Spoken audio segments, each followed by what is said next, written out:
Ini adalah kelas pertama ya dari roadmap kelas MongoDB, di mana di sini kita akan belajar pertama kali ya, kita akan bahas dasar-dasar MongoDB. Saat ini saya kerja dari berbagai.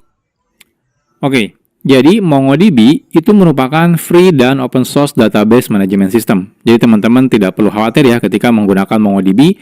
Jadi sama seperti MySQL atau juga Postgre gitu ya, dia free dan juga open source. Jadi kita bisa gunakan secara bebas. Nah, MongoDB itu merupakan database management system yang basisnya adalah dokumen. Jadi sebenarnya database management system itu banyak jenisnya. Contohnya misalnya ada relasional ya, seperti MySQL, Postgre.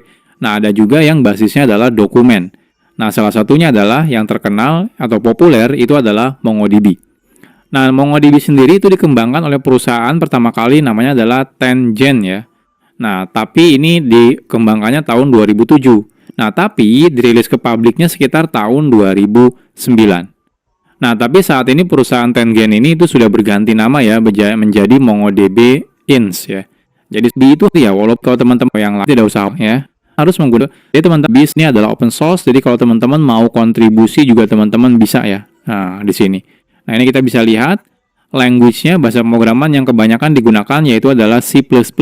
Jadi MongoDB kebanyakan dibuat menggunakan bahasa pemrograman C++. Oke, sekarang pertanyaannya kenapa ya kita harus belajar MongoDB?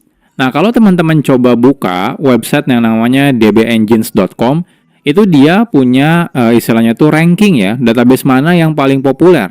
Nah, ada banyak jenis database. Salah satunya adalah document store ya. Jadi di sini adalah document store database. Nah, kalau kita perhatikan ya, di halaman ini, nah ini dari 10 teratas, itu yang paling tinggi itu adalah MongoDB ya.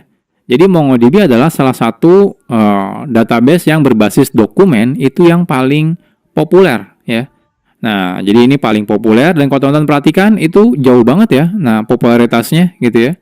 Nah, lihat dari nomor 1 dengan yang ke nomor 2 gitu ya. Nah, seperti ini. Jadi tidak ada salahnya teman-teman belajar MongoDB karena populer sekali dan memang banyak yang menggunakan MongoDB ya ketika menggunakan si database yang berbasis dokumen ini.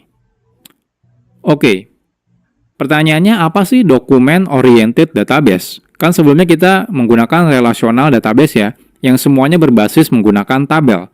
Nah, apa sih yang document oriented database itu? Gitu ya. Nah, document oriented database itu merupakan sistem database yang digunakan untuk memanipulasi data, tapi bentuknya adalah dokumen.